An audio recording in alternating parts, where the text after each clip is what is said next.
Dalam video ini, Anda akan belajar tentang GNSS dan bagaimana mereka menentukan posisi pengguna. Anda pernah mendengar istilah GNSS? Global Navigation Satellite System. GNSS digunakan untuk menggambarkan kumpulan sistem penentuan posisi satelit yang sekarang beroperasi atau direncanakan. GPS, sistem penentuan posisi Amerika, adalah GNSS tertua. Sistem ini dikembangkan oleh Departemen Pertahanan Amerika Serikat untuk aplikasi militer. Sistem ini awalnya dinamai Navstar dan kemudian berubah menjadi GPS. Namun sejak awal tahun 90-an, GPS telah digunakan untuk berbagai macam aplikasi sipil.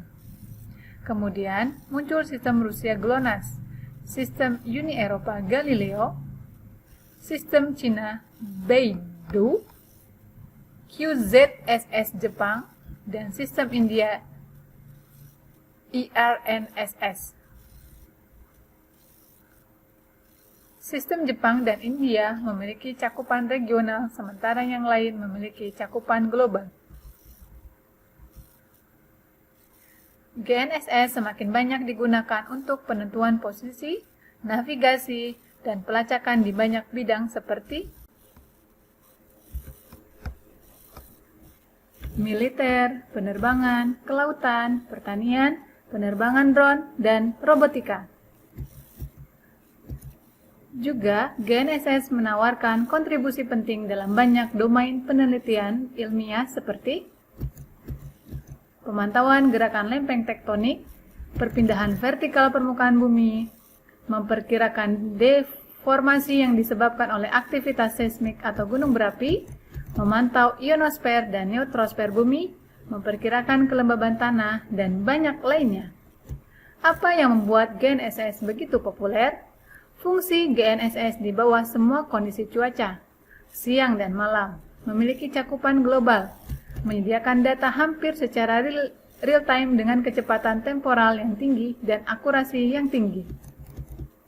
Ini adalah layanan yang relatif murah karena user hanya perlu menangani segmen pengguna untuk menentukan posisi.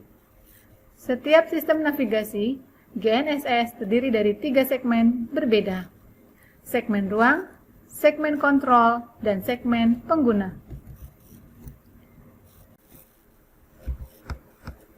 Segmen luar angkasa terdiri dari satelit-satelit yang terbang dalam orbit yang akurat mengelilingi bumi. GPS misalnya adalah konstelasi 31 satelit yang terbang pada ketinggian sekitar 20.000 km di atas permukaan bumi. Dan satelit mengorbit bumi setiap sekitar 12 jam. GNSS lain memiliki satelit mereka di orbit juga, yang berarti lebih dari 120 satelit GNSS berada di orbit saat ini.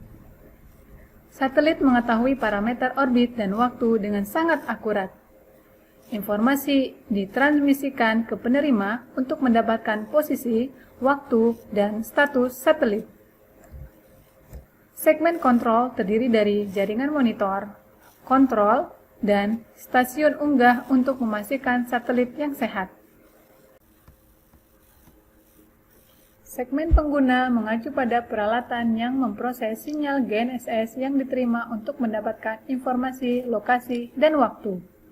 Komponen utama segmen pengguna adalah antena dan penerima yang berfungsi sebagai unit proses data posisi. Bagian-bagian ini dapat diintegrasikan ke dalam satu rangkaian perangkat, juga dapat terpisah secara fisik. Jadi, bagaimana konsep dasar penentuan posisi pengguna diperkirakan dengan GNSS?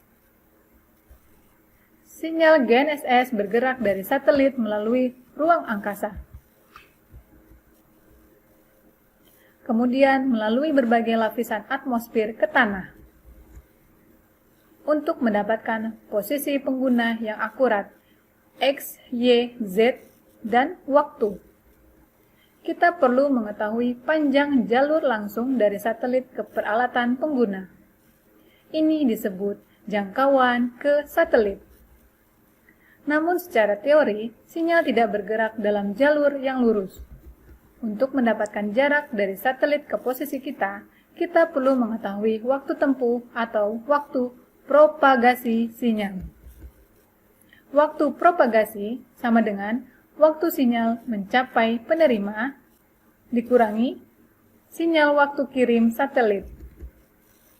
Waktu propagasi kali kecepatan cahaya sama dengan jarak ke satelit, jangkauan, atau lebih tepatnya pseudo range karena pengukuran mengandung kesalahan.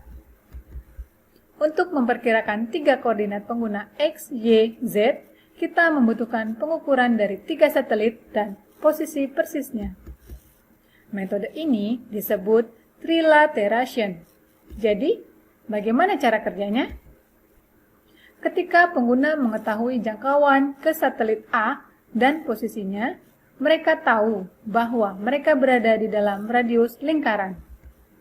Dengan pusatnya di lokasi satelit dan radius sama dengan jangkauan. Ketika pengguna mengetahui jarak ke satu satelit lagi, satelit B, maka mereka akan tahu bahwa mereka ada di persimpangan 2 lintasan lingkaran. Dengan satu pengukuran lagi, lokasi pengguna ditentukan. Harap dicatat bahwa bulatan muncul sebagai lingkaran dalam ilustrasi. Tunggu sebentar. Kami mengatakan peralatan pengguna harus melihat setidaknya 3 satelit untuk menentukan posisinya. Namun, ternyata jam receiver tidak seakurat jam di satelit. Jadi, waktu penerima juga dianggap tidak diketahui. Ini berarti setidaknya harus ada 4 satelit yang terlihat untuk memecahkan sistem persamaan dan memberikan koordinat dan waktu pengguna. Ada satu komentar terakhir yang harus disebutkan dalam hal ini. Pengukuran yang diterima dari satelit mengandung berbagai sumber kesalahan yang jika dibiarkan tidak dikoreksi, menyebabkan perhitungan posisi menjadi tidak akurat.